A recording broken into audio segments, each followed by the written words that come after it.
So, quick update on fundraising on my side. Talked to a Bitcoin VC today.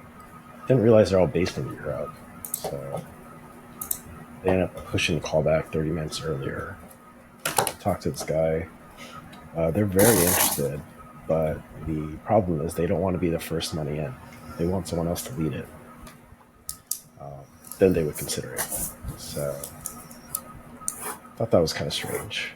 But again, he really emphasized how he liked the product. I don't think he really understood what we did. Because they're in Europe, they don't understand how prescription drugs look out there, how healthcare is. So I did send him a primer on the prescription savings card industry, and unfortunately, I don't think he read it. The presentation, he didn't even want to go through it. He just asked questions. So it's kind of like he had his mind made up, and I thought it was good already. Very simple questions. Who has given this thought or consideration? How do you guys make money? That sort of stuff. What legal ramifications do you guys have to be watching out for? He did say that he wanted to talk internally with another consumer application VC. He would get back to me to see if they would be interested in leading this, possibly. Their check size is 50 to a quarter, so maybe it gets us 5%, 10% of the way there for a raise. But again, I told him I'd reach out. I will send you over the email to add to the mailing list, Nate. Okay. Yeah, I mean, this guy he was like, yeah, let's just keep talking because it's, quite interesting for us. He said it would be a good fit. We are more application side of Bitcoin. So again, he likes it a lot. Did he mention anything about equity in return or what he would expect? No, because most of these conversations, like how much are you raising and what's the valuation? So I told him, 1 to 1.5 for 10%. It's negotiable. So, yeah. Everything's negotiable. Okay. So they're based in Europe, but they have invested in U.S. companies, recently? Yeah. So they're actually headquartered in Delaware. So I think they incorporated here to invest in American companies. A lot of notable companies they have invested on the application side. Can you just say a few of these names? Yeah, what are they called, by the way? Fulgur, Fulgur. They invested in Voltage, Jam3, I'm familiar with, Zaprite, Fountain FM, that's a pretty big one, at least in the Bitcoin space. They've invested in Fold, Breeze, Satsback, Albi. I've heard of some of these companies. Osmo.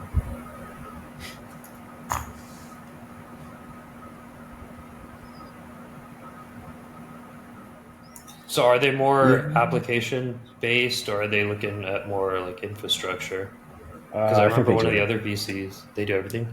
They do everything. Because I asked them point blank, like, hey, is this like okay with you? It's almost like a cashback thing. It's like, yeah, we actually invest in cashback kind of companies. Satsback.com, Fold, two really good examples. GoSats would be another one. So yeah, it seems like a bunch of companies. Yeah, possible good fit, but he really wasn't selling the VC hard of like why you should take our money. My assumption is he just wanted to get off the call because he had stuff to do. Okay. But again, we will continue pressing on. He did want to know names of people we talked to and why they denied it or rejected us. I was pretty candid about things. I don't think we were a good fit because we're more application side rather than infrastructure. He also made me rethink. I forgot to reach out to 1031.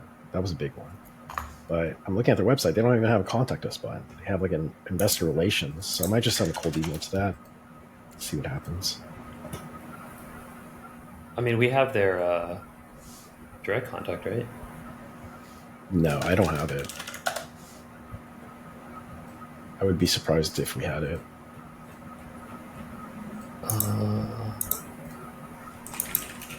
Weren't you talking to them earlier? No, I get 1031 and another VC mixed up.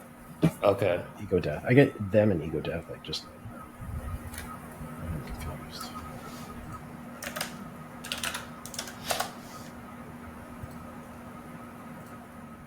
Oh yeah, their site's like very.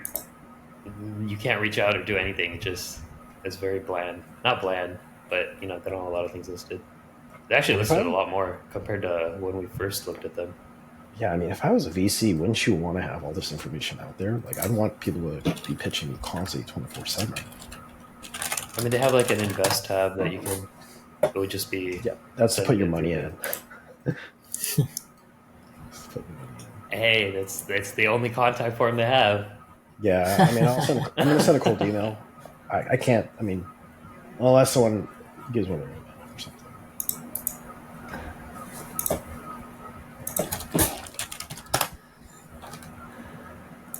Well, that's exciting. I'm glad the call went well. Yeah, for real. And then do you have any other investment updates? Did you talk to anyone else last week or this week? No, it's just been cold outreach. That's it. Yeah. Cold outreach. The fun stuff. What about I mean, sounds like we might be able to get if stuff with Wolf works out, we could probably pull in Folger.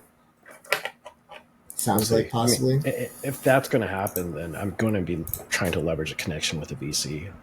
At that point, I'm just trying to get one person to come from the Bitcoin side. We don't really need everyone there. The reason why is we're almost like pivoting to like a fintech play. Like if we're going to do stocks back, we need someone who has connections with 1099 gig economy, or has some sort of connection with like Apex or some sort of clearinghouse or stock brokerage. Yeah. True that. Yeah, I wonder. Let me see if we can find any. Yeah, I was trying to reverse look up who's invested in Apex.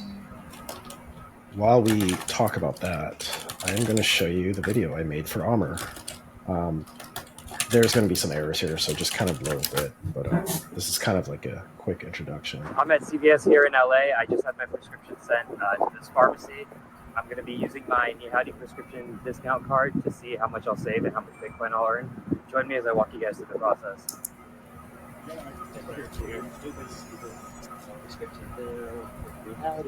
Can't wait to see how much Bitcoin. Just picked up my prescription from CVS. Using the NiHowdy card was super easy. There was 2 steps and picked it right away. Definitely got a discount compared to what the retail price was, and I'm going to be checking back tomorrow to see how much Bitcoin I got back on this prescription. But it needs to see through my NiHowdy. So I need a hook and probably an ending. I don't like how there's so much wind in the background, so we'll probably roll with this. I've tried every tool to try to get the wind out. I think you guys saw one of the videos already. The audio just shit. So we'll do this video, and I'll probably have Armor do a voiceover. Yeah, I can always just do a voiceover and try to sync it up with what it's saying, because it sounds. That's impossible. I don't know how to do that. You should just be able to layer it. Yeah, you could just layer it over it, right, and mute the original video. That, and then the cutting of it. It seems like some of the audio at the very end got cut off, and like a couple of the. This one? Taking back tomorrow to see how much Bitcoin I got back on this prescription. It needs to. Yeah, like there's some part in the middle too. Howdy. Can't wait to see how much Bitcoin I got back. Just picked up my prescription from CV.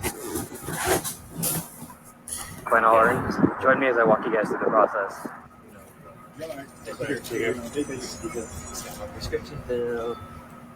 Oh, maybe seems not. like. Yeah, I think it's just the ending, but that part I just need a hook. Yeah. I'm at CVS here.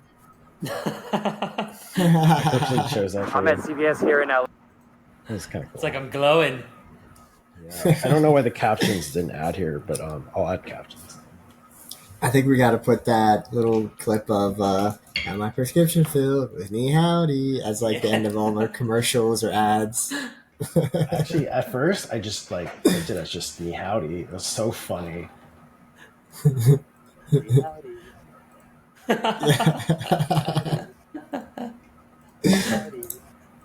Okay, you looped it again at the end too. Yeah. It's so good, dude. It's so Pure joy.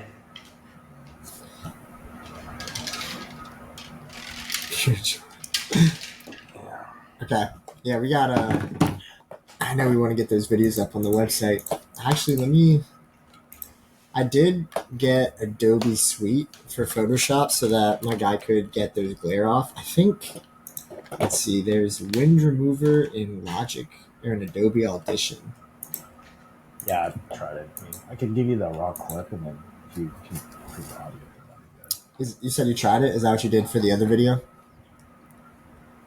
Yeah, I mean, I tried it, but you heard it. It just sounded so a little too Yeah. high pitch. Okay. I mean, I could do music, but I don't know if that's gonna solve it. I feel like you're just gonna add more noise on top of the noise. I mean, this is like, it's not. I'm being real. It's not a very exciting video. There's no hook to it. It's just kind of like, all right, here's what we do. Maybe something matches. That's kind of cool. I think I don't we know. should be able to think of a hook, something to add at the very beginning to just.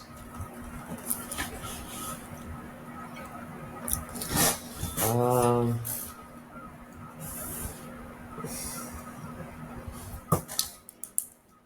know what I've seen a lot of videos do is they'll play a clip from like the middle that's a one or two, like 5 words that are just captivating, and then it'll re-loop into the entire video.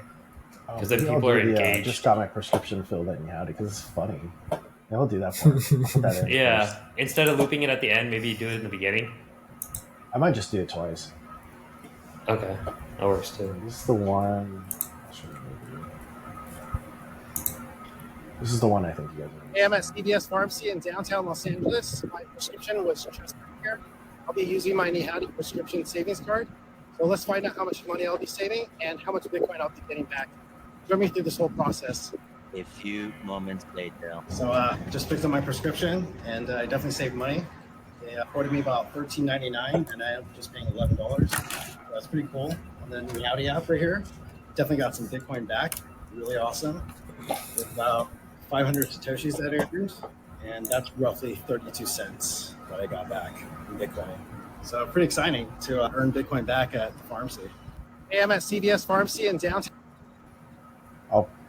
I need to fix that. I spend more time editing honors. That one was actually better. I like Yeah, yours so more. Yours is way better. Are you kidding me? It's funny. No. NiHowdy. This is like Yeah, so mine's boring. pretty funny, but yours is like what we do. And we're gonna have I like both up yours there. more. I like yours more. Yours is way Mine's better. definitely a little bit more animated. Yeah. More joyous. So Yeah. happy. You know what's crazy? When we recorded it and then re-listened to it, the wind noise was not that bad. So did it get amplified when you were editing? No, I just don't think we heard the wind because it's windy outside. Or No. maybe We it was like- replayed the video though on the phone. I replayed it at full volume. I don't remember hearing the wind. Yeah, that's what I'm saying. Okay, I don't because we did a lot of takes, right? I try to listen to them all, but this is the only the ones I picked were the best ones. But if you want to look through, tell me if you hear better audio. You know, there's those audio editing softwares. I mean, I don't know if we can find one that's not outrageously expensive, but you can isolate all the different sound frequencies and waves and then lower the one that's like the wind noise. Yeah. I mean, I think that's what we were talking about with the Adobe Suite. It's probably got to be one of the best ones, right? Although I did see we could use GarageBand too if we want to do that. My neighbor's talking about Apple. But let me check those out. I tried to run it through captions and I was like, the audio's worse. So, I know you could definitely do it in Final Cut Pro, okay. but I don't think GarageBand has those capabilities. That'd be pretty cool if it did. Let's see. I just googled how best way to remove wind from videos. GarageBand was like number 3. Oh, maybe we should give it a try. I'll try messing with the clip and see if I can reduce it. I got some minor experience with GarageBand.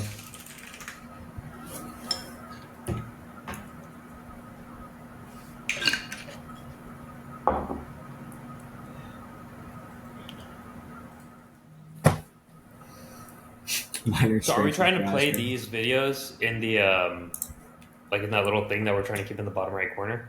Are we trying to have this kind I of? think I think this Yeah. is a great video that just highlights what the fuck we do. Straight to the point. You go get a prescription, they see a CVS, and that's very recognizable, and then bam, Bitcoin back. That is straight to the point. So do we want to have it in that, iPhone image that we have on the home screen on the landing page when we first have it, or have it autoplay in the bottom right corner where people can click like we were looking at? Because I think it'd be valuable on either one. So I think there'll be more engagement if it's plastered on the front, like on that iPhone thing. yeah, I But, mean, if you think about this as core, we got to build out this feature. I don't know what's the easiest for John. I don't want to spend like a whole week on this, like, right. because we looked at that bottom right feature. There's no like tool that's commercially available that we can find. And I thought for that top part we were going to do like those videos that we saw are basically like there's no audio to them. It's just pretty concise videos of kind of how it works. I feel like these videos should just live in like a section like on the homepage, but I don't know if we'd want it on the very top of the homepage. Because I thought we were going to have like a smaller video there. No, yeah, we should have a smaller video there, like what Kraken does, like kind of an explainer video. By the way, I don't know how to make that. I'm gonna probably ask one of you guys to help me out in terms of finding a way to make it. Well, second part, the one Kraken did was basically like a screen recording, right? Yeah, I don't know how they got it so perfect.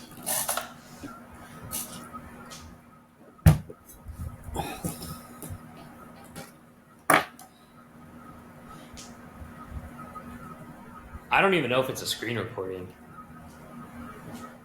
That's kind of like what it looks like, though, doesn't it? Yeah.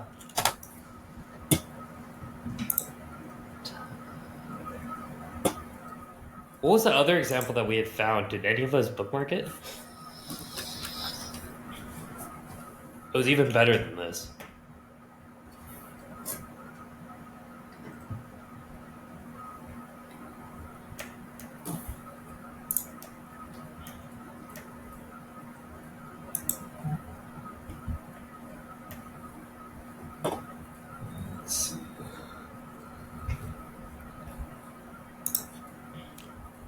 I mean, these two videos, we can also have it floating sort of around. If we do figure out how to integrate that tool at the bottom right, we can have it not be at the bottom right and have it floating right next to how it works.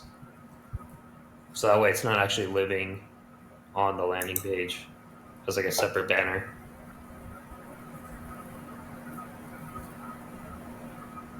Yeah.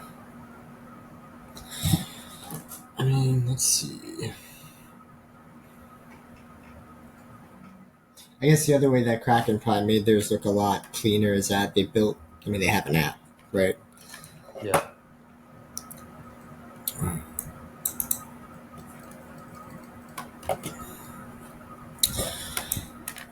All right. John just messaged me about the numbers that we need for the bits of stock meeting tomorrow.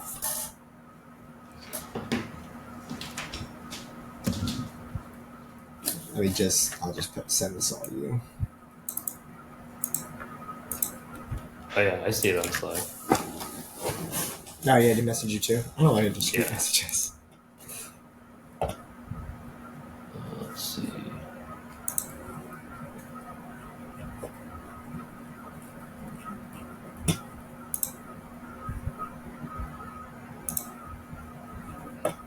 Wait, what?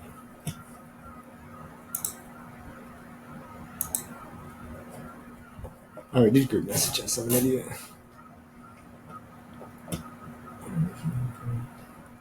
So the orders per user went up a little bit.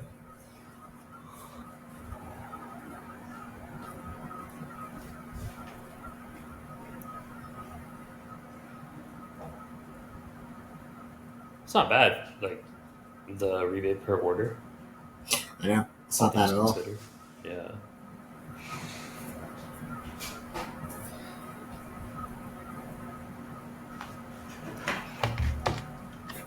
And we could also,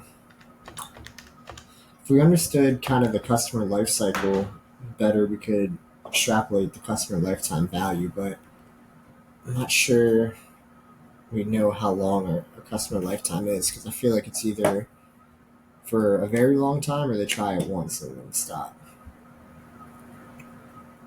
We would have to isolate the unique member IDs that are reoccurring orders or reoccurring transactions every month. Yeah. The only thing that's going to be skewed is like the unverified or unclaimed orders, or like the same member IDs being used. Let me see.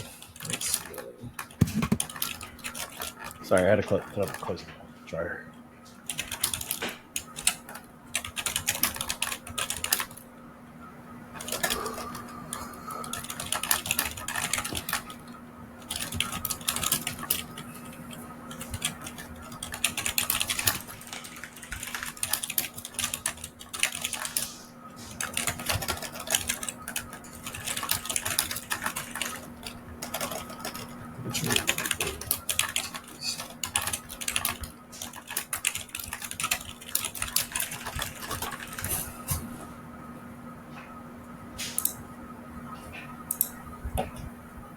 Oh, I'm actually surprised we got 126 unique member IDs.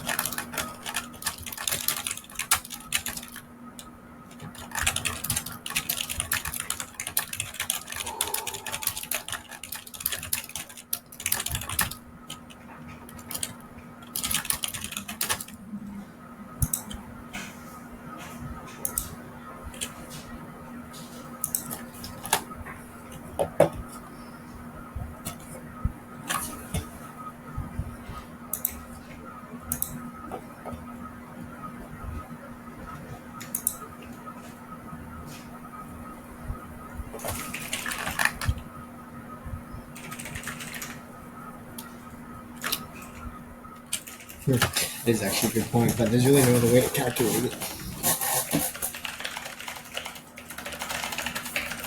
I mean, would we be able to isolate only the ones that are recurring, and then isolate the ones that are one-offs and one-time users, and then see the different metrics across both? Yeah, basically we would cohorts? just have to remove anybody who picks up a script only once, but then, I mean, don't get me wrong, that would skew it in our favor, most likely, but I don't know if that'd be completely accurate.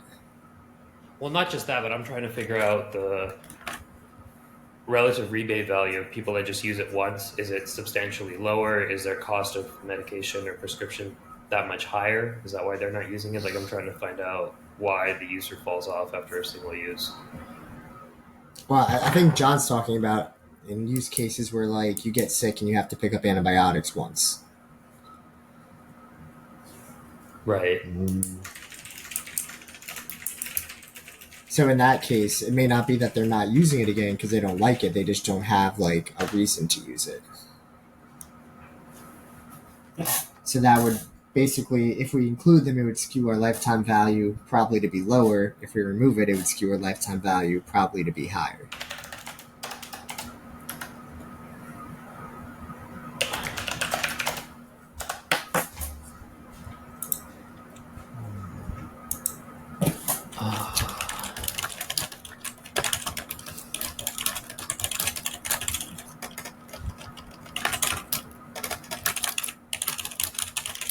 I think we should look up the definition of how it's defined by good or X.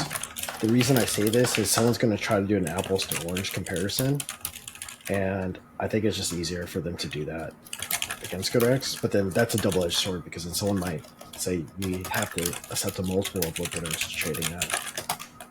So actually, I need to think this one through.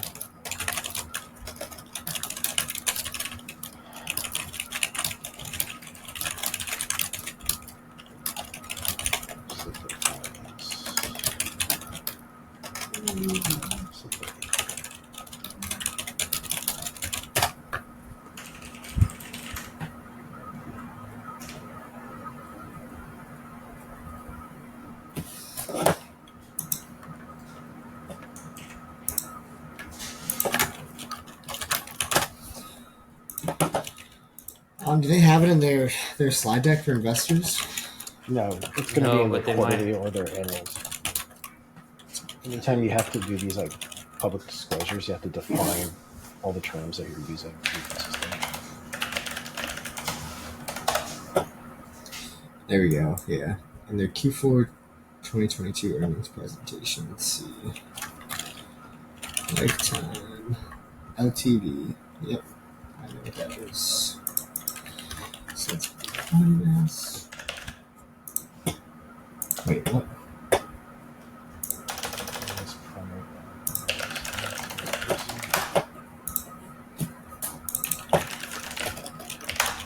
They don't have us user. How about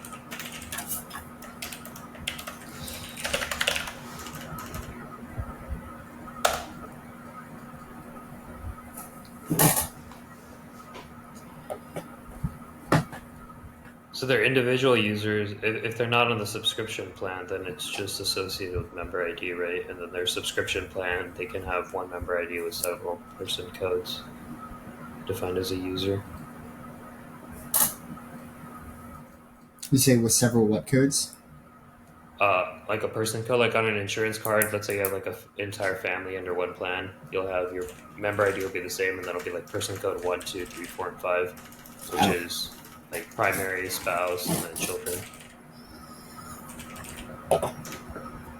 So they have theirs set up similarly. If it's single member users, then it's just by user ID, and then anyone on the subscription plan can be identified as a single member ID with multiple person codes under it. I don't know if that answers what we're trying to answer though.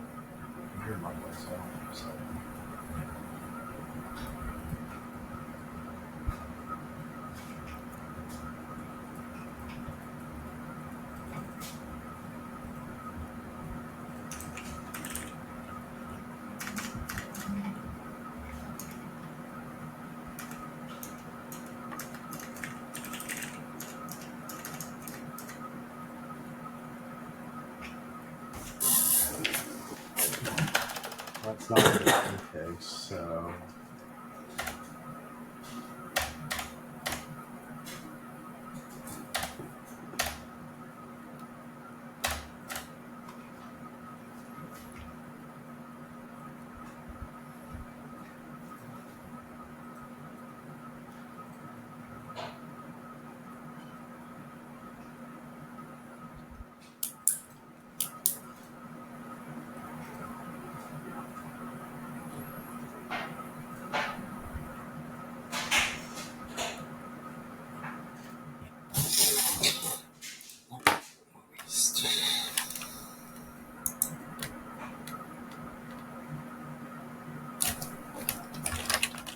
So they define it as prescription related consumers over a 3-month period. So if they've used it repeatedly over a 3-month period, then it counts as one prescription related consumer, which I'm assuming they define as a user.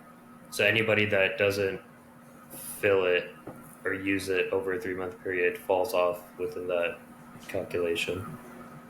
Okay, makes sense.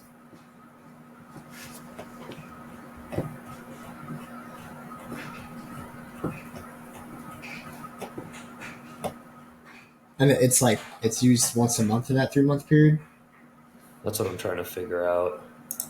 Because if they get one 90-day prescription, then that technically falls within that category. Yeah.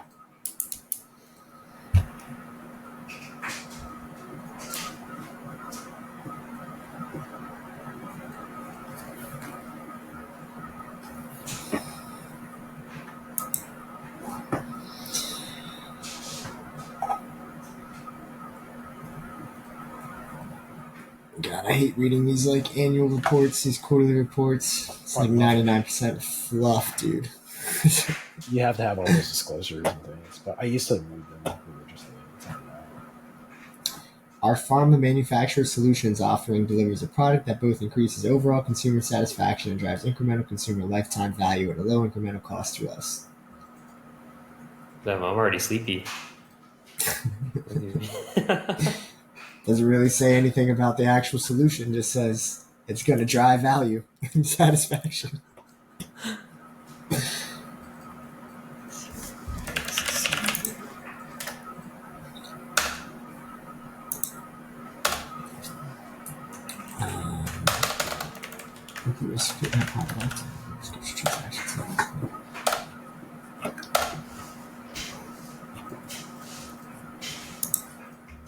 Okay. Well, I mean, I guess, yeah, how do we account for people that fill up their 3 months in one go?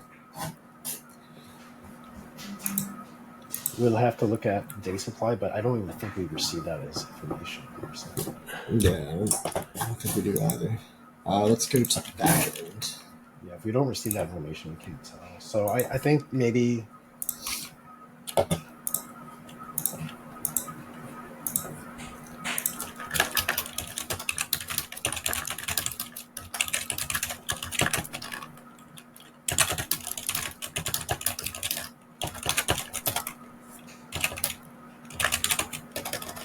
I don't think we do. Yeah, just figured I'd ask.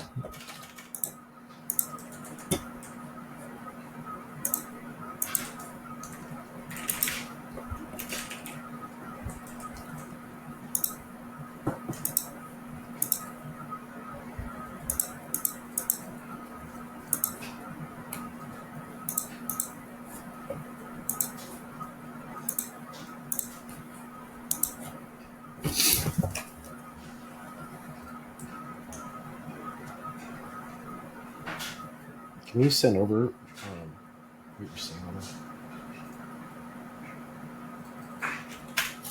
I'm sorry, what? Those definitions, can you send it over? Yeah.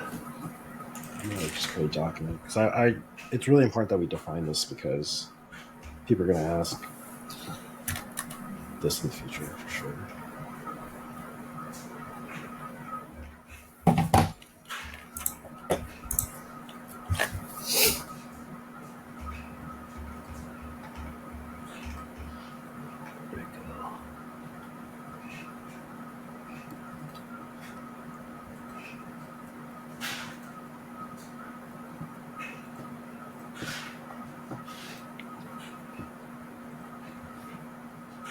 Oh, so we do get it.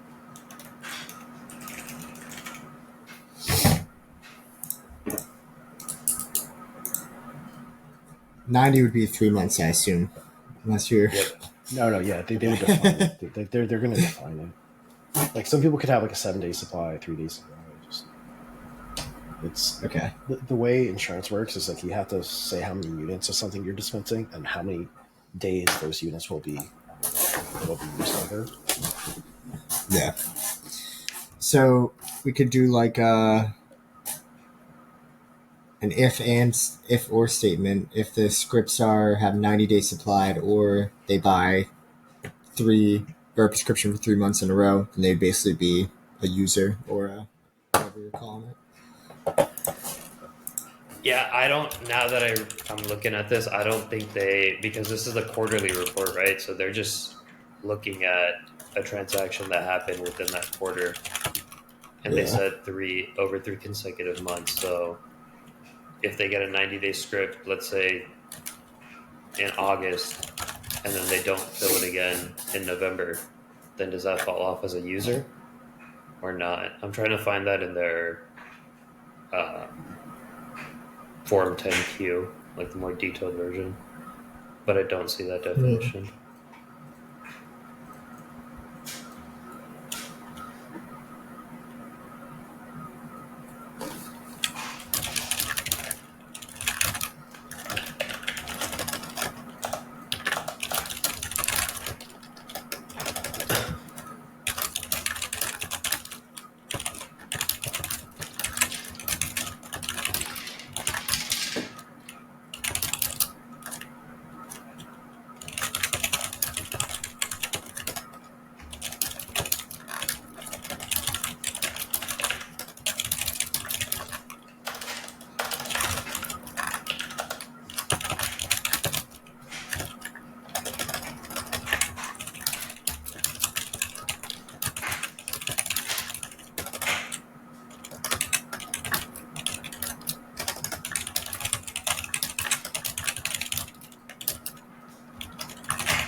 So they like their definition. They use the word Mac.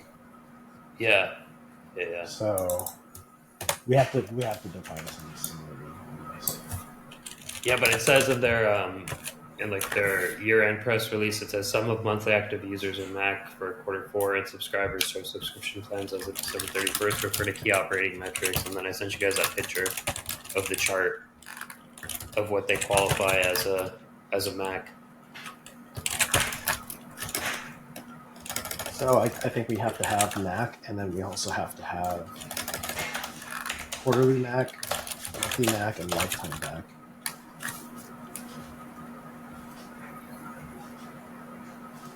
Then I know. Here. I got a definition. It says monthly active consumers refers to the number of unique consumers who have used a GoodRx code to purchase a prescription medication in a given calendar month and have saved money compared to the list price of the medication. So they define it as anyone who's used it. There's like 4 trigger points there.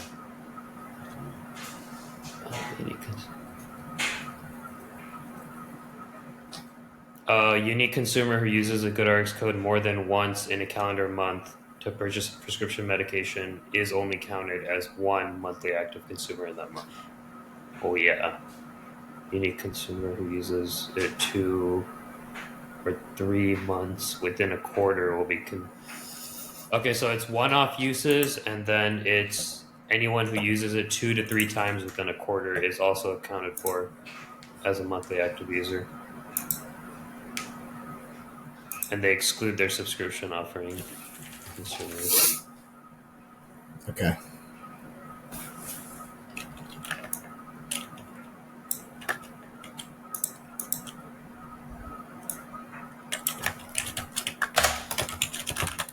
But they still don't make any note of like if people buy a 90-day subscription in one purchase. I think they have more definitions. I think there's Mac and there's some other words that they use. Okay, I gotta look this up. Let's see. This price indication.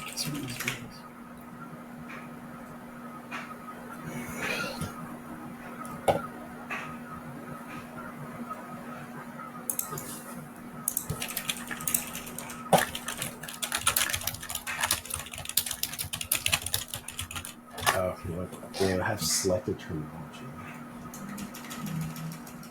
Yeah, it's kind of misleading because it says anyone that uses a code in 2 or 3 calendar months within a quarter will be counted as a monthly active consumer in each month. So they inflate their numbers. They inflate it.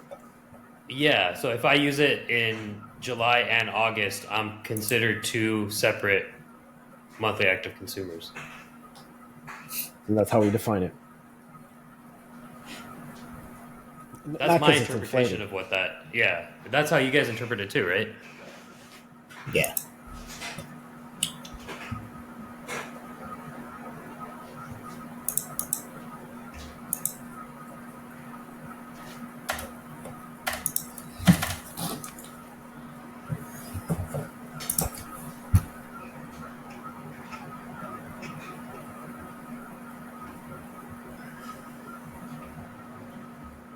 So we would be able to define it as any single transaction then. Yeah. We have to keep it consistent. And then the fallback is like that is like how our competitors define it. We didn't want to. Yeah. So would we be able to isolate, like out of the total orders that we have, isolate that by member ID by month, and then see if there's, one member ID had 2 or 3 transactions for that month, that would count as one person. But if one member ID had a transaction this month and next month, that would count as a separate user, a separate monthly active user.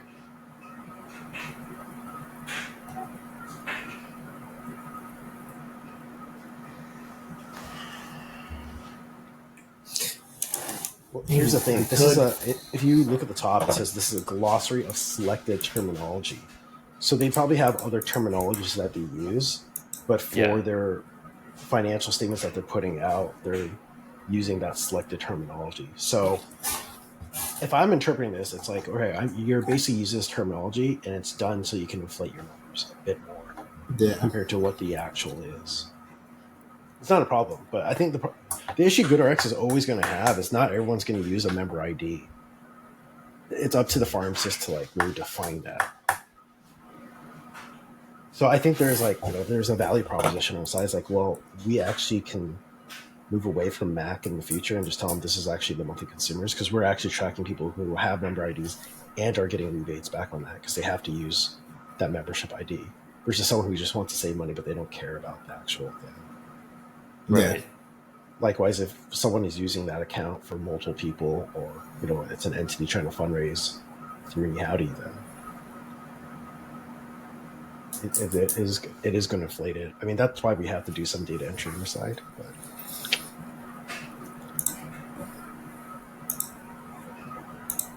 so I think the homework here is like we have to come up with what this terminology is. Maybe it's monthly active consumers, quarterly active consumers, visitors, monthly visitors, lifetime visitors.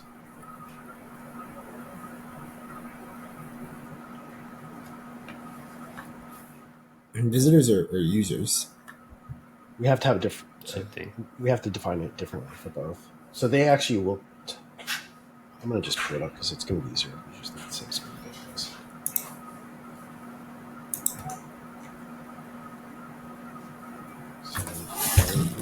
they're only highlighting these two definitions here. Visited apps and websites. Yep, that checks out. And then Max. Yeah, I mean the monthly visitors is easy, super easy.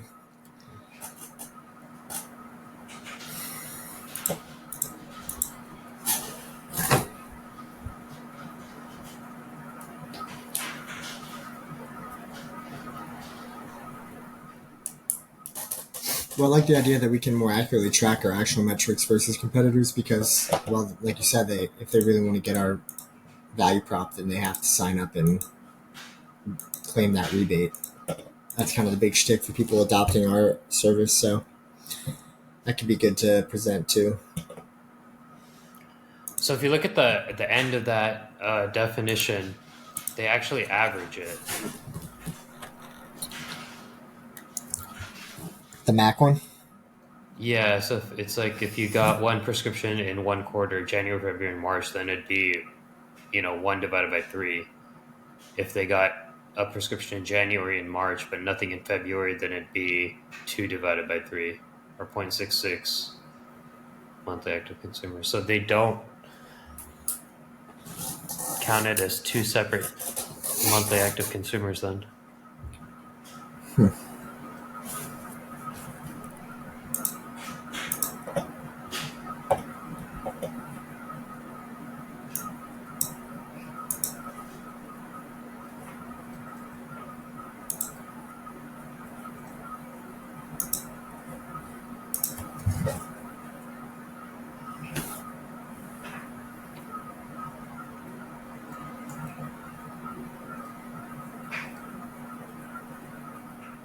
That's so misleading from like the first half of that definition. Oh, absolutely. Absolutely.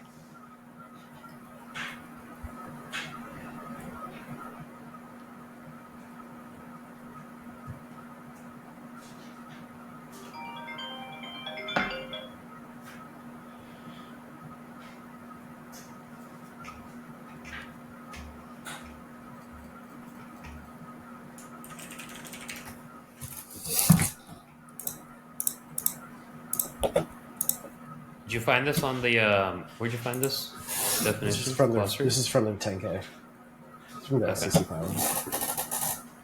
10Ks are annuals that they have to publish. Yeah. They have quarterlies, but 10K is usually pretty comprehensive. Yeah, I was looking at the quarterly and there was no glossary. So I was like, what the heck?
Interesting. We partner with Sorry, Kroger, one of just the really largest quickly, I kind of went down this rabbit hole. I'm going to send you this nonprofit. We work with Kroger, but they're a nonprofit. They only help out like Ohio, like underserved communities, low income people. But I'm thinking it might be a good pitch to just tell them about prescription savings. I'm trying to see if Kroger has venture capital, but they have a membership program. So I know GoodRx makes money off them. So that customers can get lower prices. Right in the table of contents right there in the 10K. It says they basically offer an annual pricing, which they split with Kroger. We could do the same thing. Just do a price war. But I don't know who to reach out for that. I will find a contact. Yeah. Talk to pretty much any of the large pharmacy chains or small pharmacy chains, even Sam's Club, Costco. These guys work with Kroger, you said? Which is now working with I saw an GoodRx? article about Kroger's that they posted. Okay. Yeah, it's like right if you scroll down on that 10K in the table of contents, there is like right in the prescription marketplace. Oh yeah, no, GoodRx got the Kroger contract. I'm talking about Finance Fund. It's higher up, James. It's like right in the beginning, the first time it's mentioned, I think.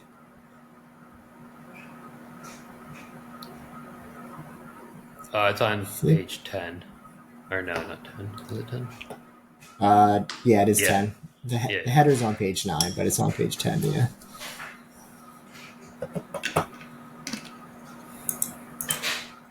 I guess if you just search Kroger savings, it'll come up probably.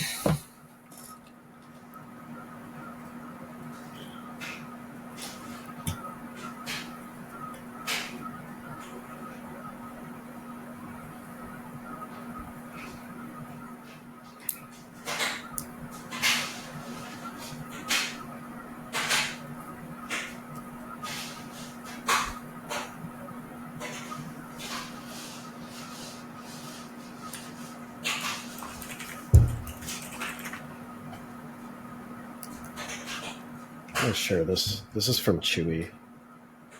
They have an affiliate program. It says you get 4% commission on new and existing Chewy customer orders. I think that translates over to the pharmacy side too.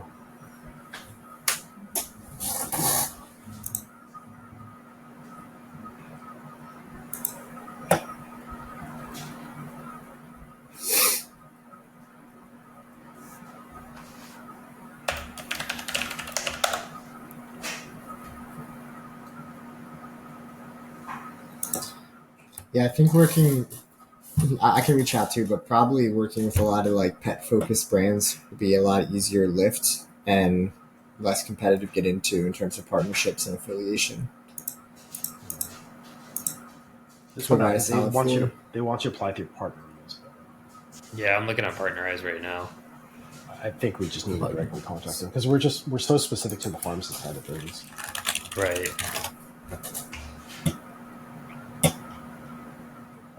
Oh yeah.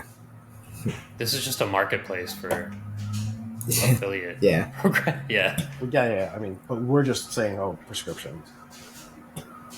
I'm sure we could just get a foot in the door. Say like, we'll give like 3% back, and we'll just keep like 1% as the delta. I mean, if they do all the work.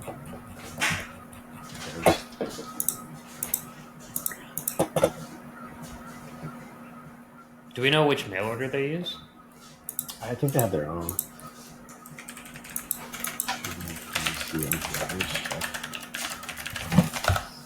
They have their own API.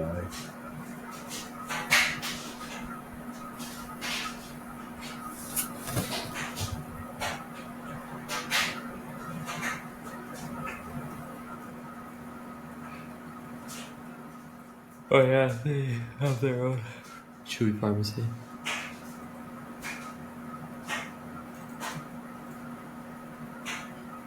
One, two, three. They have 6 different physical pharmacy locations.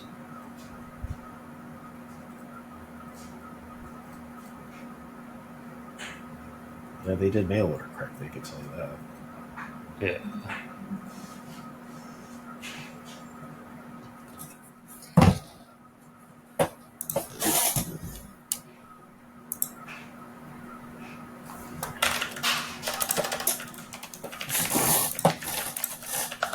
Do you want to take the lead on this one, Honor, or For Chewy? Yeah. Yeah. I got it. Chewy.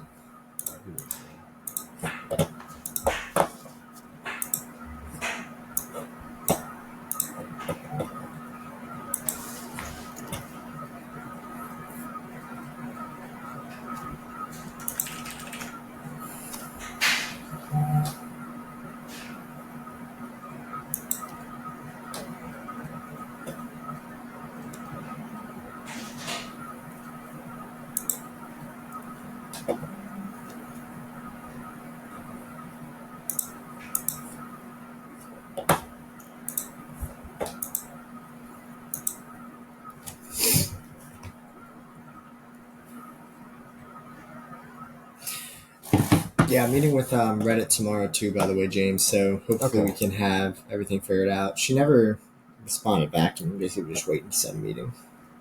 Okay. Something. Yeah. So hopefully we get all those approved and up and running. Then we can post that. I don't know if you guys saw the email about the nonprofit that we're trying to integrate with, but they don't do Lightning. Oh, the giving block? Yeah.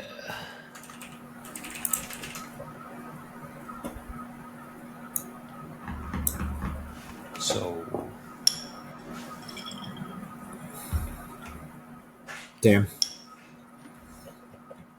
That kind of takes CPU away from us if it's going to cost too much money. mm-hmm.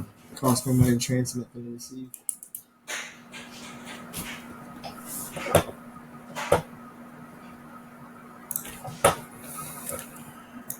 I think we just have to tell them this is going to be the issue. Yeah, we're going to get like the customer's going to get hammered on like transaction fees if like the mem pool is pretty bad for Bitcoin. So how do we do this in a way where you know there's little to no transaction fees? Is there a different methodology? Do we just pay them in card?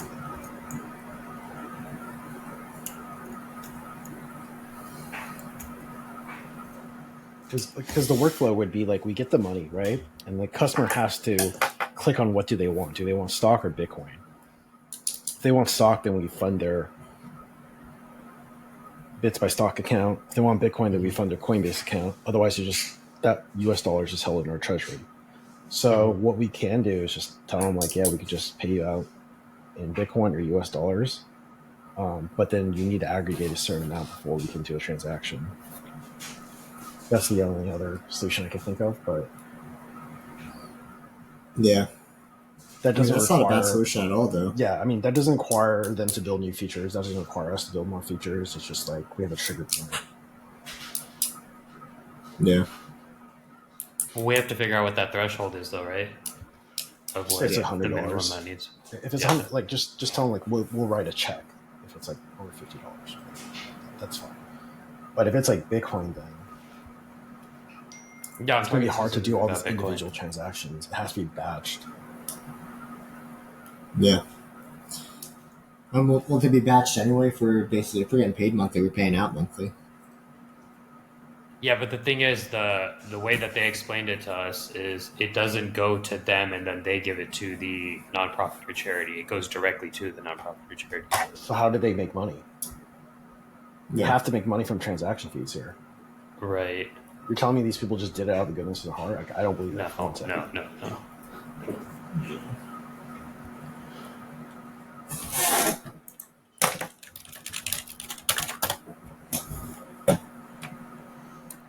Did we look on the API docs that they sent over if there's... It doesn't have anything specific to the flow of funds.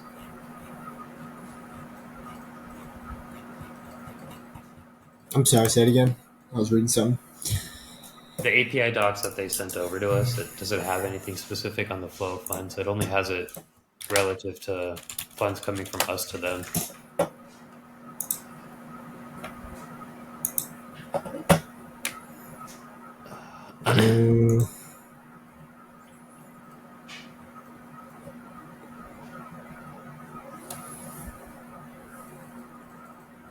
No, I don't think it does. These API docs are like They're very kind of- short. Yeah. They take card, right? Yeah. Shift 4 custom form with 3D secure. So you have to tokenize with Shift 4.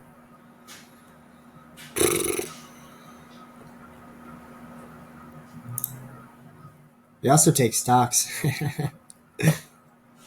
I don't know how fractional stock. No, I know. It was just funny. That'd be a nightmare. Sending it to bits of stock and then gets a stock to the giving block. And then the giving block to them. I guess it skips the giving block, apparently. But I think we just push it back in the court. Be like, the reality is, our transactions are this now. So I don't know what it's going to cost in mempool, but sending a $2 transaction Bitcoin, and if the customer doesn't understand how to read mempool, like what if a normal transaction fee is like $40 a month? It's not feasible. yeah, that's not feasible. So it's like we could hold the funds in a general account, and then they could just donate the general funds. What they because they are getting hammered with transaction fees too if they're remitting the money. So what they probably do is they collect everything and then remit on a monthly or even a quarterly basis to eat up a lot of those transaction fees. Because there's no way they're doing individual transactions on their end if they're not using Lightning. No, I think Unless they're converting it. No, they're not. There's no. Yeah, they might be. They might be collecting in crypto even, and then or in Bitcoin or in whatever they accept, and then remitting to charities in USD. We really don't know. Yeah. Yeah. The more I think about it, because that would make sense for them, right? But yeah, financially. Yeah. Whatever saves the most money.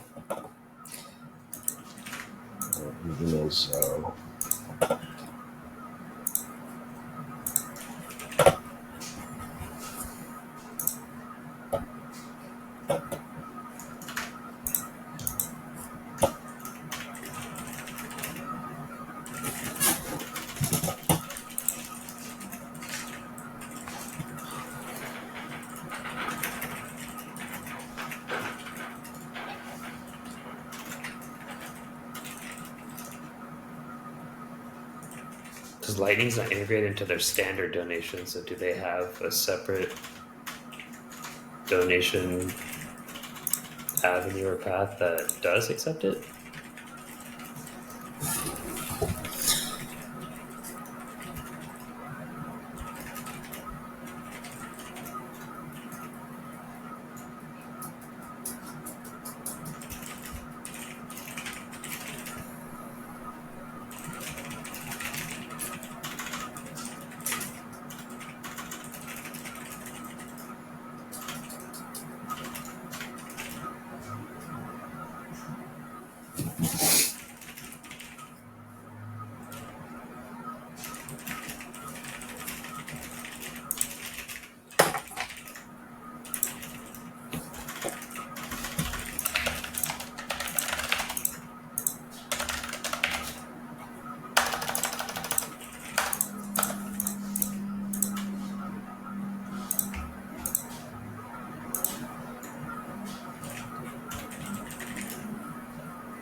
I mean, the contrary is like, we could just wait until the mempool is less than what it cost, but doing that on the main chain is very hard.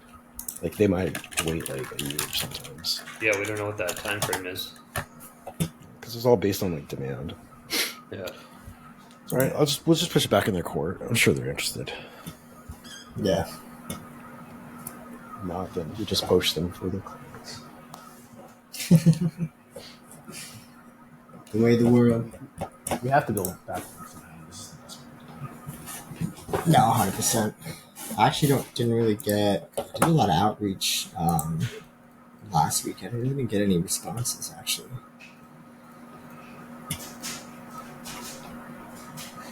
Oh, you tried reaching out to some nonprofits, or?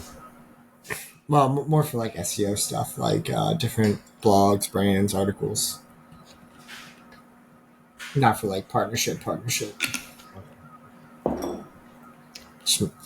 like, hey, you guys you have a list of like the top 5 prescription cards and what's cool about them. Like, it would be cool if we got on that list. And they're always like, oh yeah, we're commission based. I'm like, yeah, let us know. Like, at least give us a place to start. Yeah, nothing.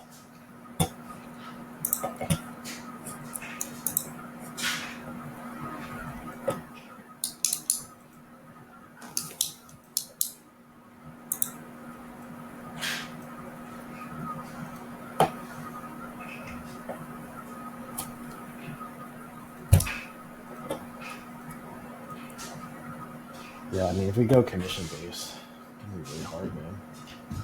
It's either we're going to dilute the customer.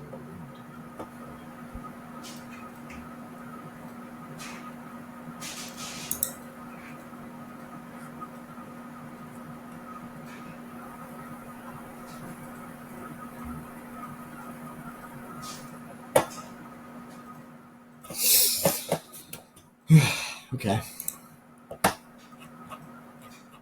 Well, I think we should definitely make sure we have our definitions down to get over to John.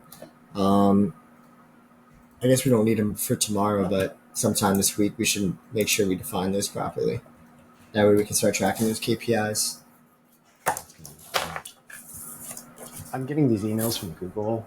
Seems like we have a soft 404. I don't know what that means. And then we get these like monthly reports from Google as well. Looks like people are clicking on the website. For July, it said we had 88 web clicks, 20,000 impressions, and 133 pages with first impressions estimated. Yeah, it's from Google Search Console. 404 is just basically a page that doesn't exist or is down per se. We can go into issues. What's it at? Pages not found. 404. Looks like it's a lot of drugs. Drug product pages? Yeah. That it looks like they were pulled probably from our sitemap, but then they have to be wrong because when you go to them, they don't exist.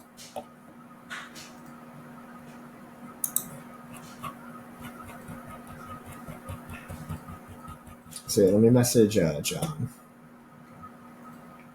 Because I think we're hiding drug pages that we don't have content on, if I remember correctly, which is probably what happened because we have the entire sitemap crawled, but if we're hiding those pages, it'll result in 404. Okay, yeah, that's possible.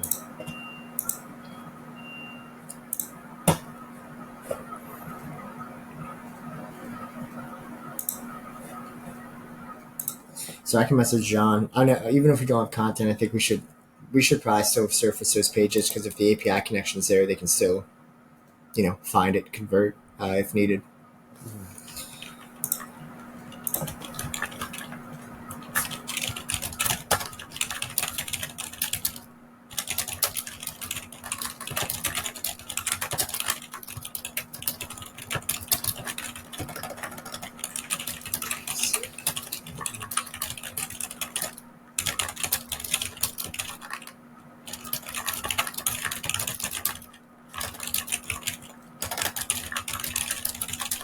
There's a very high spike on like one day.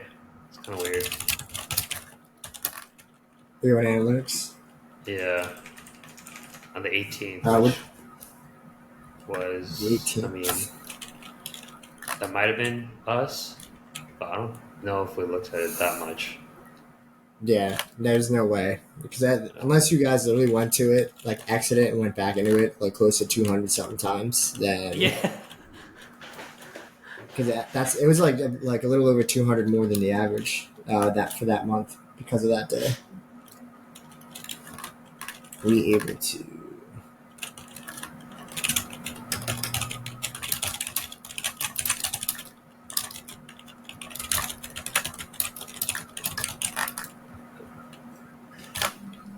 Oh, bulk of it was the investor landing page.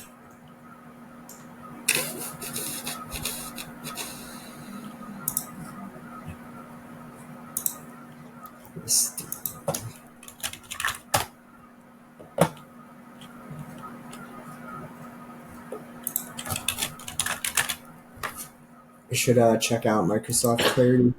See how people have been engaging with our site. Oh, that's why it's not working. All the 404s are because we added in the /drug into the URL, but in the sitemap it's just, well, it doesn't have the /drug /Aristotle.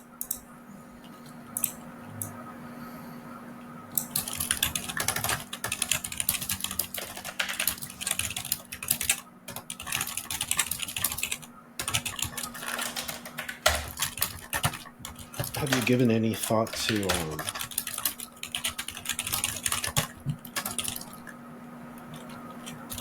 the location pages? No, not yet, but it is on my radar to get it done before I head out to that wedding this week. For sure. I mean, again, I really just have to make sure that the keywords are possible to attain and kind of how we focus on them. Because that one example we looked at before was like literally pulling the direct address for pharmacies and using that as like almost their keyword. Yeah. Those to make the site. So are we trying to highlight like hot areas? Like a heat map type thing of where people are using it more? Yeah, it's going to be an experiment. So, I mean, the theory I have is these guys already did the work. They know who to hire, what places, probably because there's a lot of sales there, or there's a high population of people who buy medication out of pocket. So what I'm thinking is we run some sort of trial in that area of these location pages before we commit with a fair amount of resources into pulling all this data. I mean, we could pull the data because it's all from NPI, like NCPDP information. We could pull it. We could have a granular, like based on zip code, based on city, based on county. That's essentially what these guys did. Right, but Yeah, when I go ahead. No, I was like, I wish there was a way to just crawl the website and just copy pasta. I guess I'm trying to figure out with the location pages, like, are we trying to have on our site, hey, these are specific areas that you get more savings at, and we can do like a increase rebate back or something like that, or what are we trying to accomplish with the location page? That's what I'm trying to figure out. Okay, so Nate will chime in after me here on his input, but my theory is that people type in on Google like San Bernardino pharmacies because they want to just find a pharmacy local in their area. We're not going to win local pharmacies near me, but we might win on the first page or second page if it's like San Bernardino pharmacies. And then other anchoring keywords could be like top pharmacy in San Bernardino. Like if we had a content document like for SEO, Yeah. where someone does look that up, like at least they'll know who we are. Yeah, so Again, basically we're working on targeting local areas that will have lower competition for us to try to rank on the first page.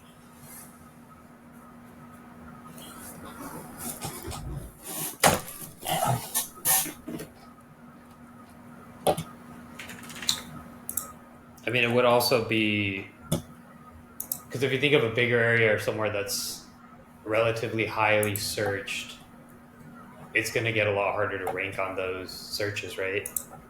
Versus having hot areas that less people are searching.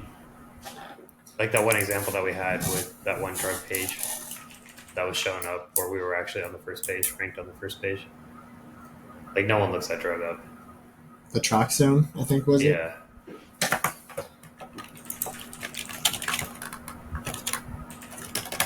Track zone.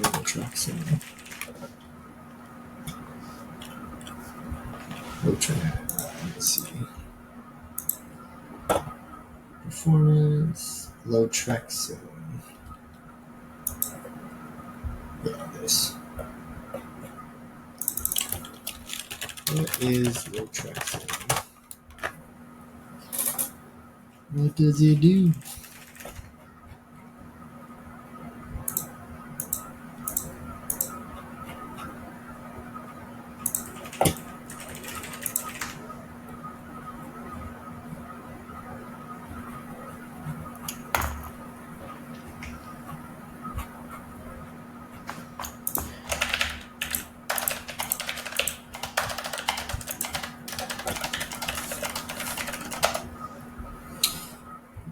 We also ranked decently well for Dazimon.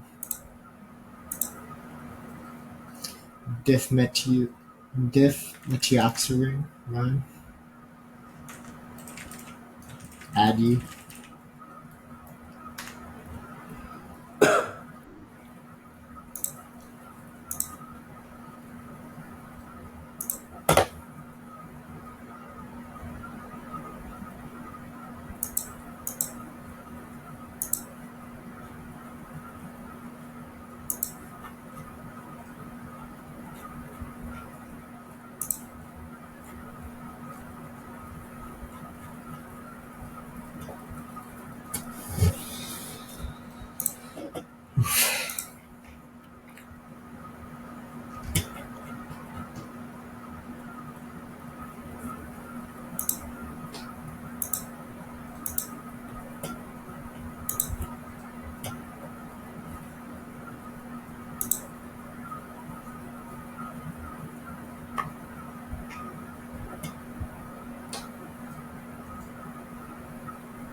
Hi, my name is Jamie Meniotis, and I am a single father with custody to a 5-year-old girl. And I have to say that this is the most awesome thing ever. When times are tight, which happens quite a bit, and I need to be able to afford medication, these guys are awesome, time and time again. I have nothing but good to say about them. Thank you.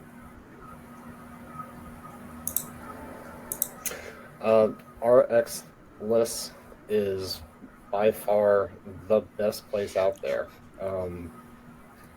I haven't found anybody that can even come close to competing with what they do. They're that good. The thing that I love the most about them is the fact that nobody can compete with them. For what it is, they're awesome. This makes all my medication that used to cost a lot even cheaper. Again, I haven't found anybody that comes close to competing with these folks. Time and time again, they're great. I recommend them highly. He's saying a whole lot of nothing. That's crazy. They just paid this crackhead like probably $100 to say this. Hey, now. We don't know if he does crack. And I've used a lot of other prescription programs. This one by far has to be my favorite because of the prices. Nothing really beats the prices, but the website itself, the search engine for medication, it's very easy to navigate.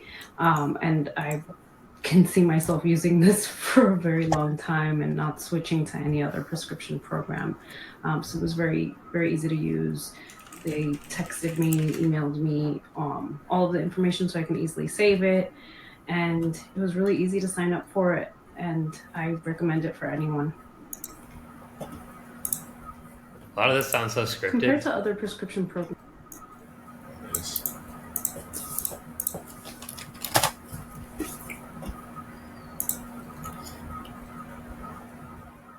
I bet. I think someone's doing some competitor research on us.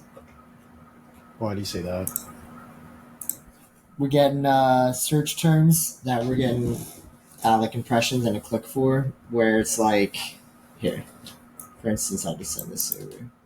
They're using search operators to eliminate, I'll send it via Slack, all like a lot of other options that would pop up. So, for instance, they have like the drug name, exact match, Bitcoin, exact match, and then all the minuses are like any keywords that they do not want to show up.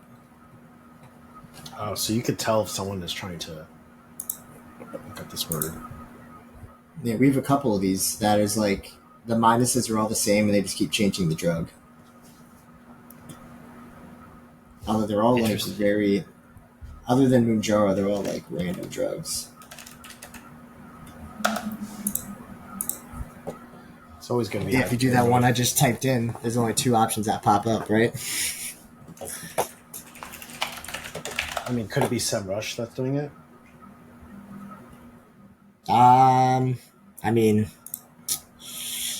maybe. I would assume. I guess I've never checked, but I would assume that Google Search Console excludes bot traffic.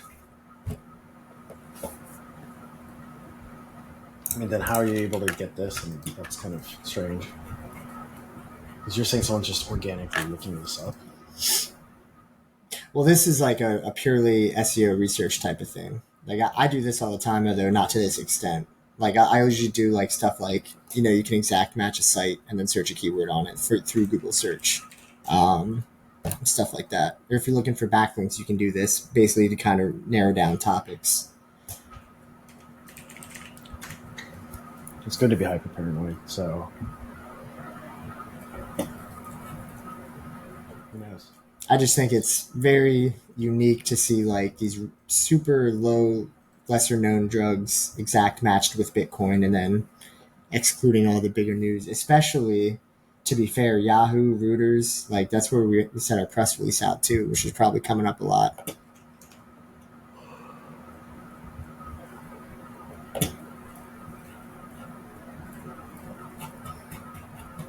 Yeah. But all right, I'm gonna hop off. I'm gonna see if I can get John to take care of some of these issues that we're getting through Search Console with the 404s. I also noticed that there's internal server errors here that I need to show John as well. Sounds That's good. pretty interesting. Yeah, and if you want to like if you want to search for a site or anything, like you literally just do site : you type in the site, and then if you want to search a keyword after that, you just put quotations in it. If you want a negative keyword to exclude, just do the minus.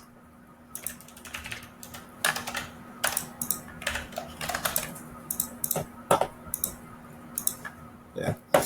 All right. I think if I leave, should I just leave the window open?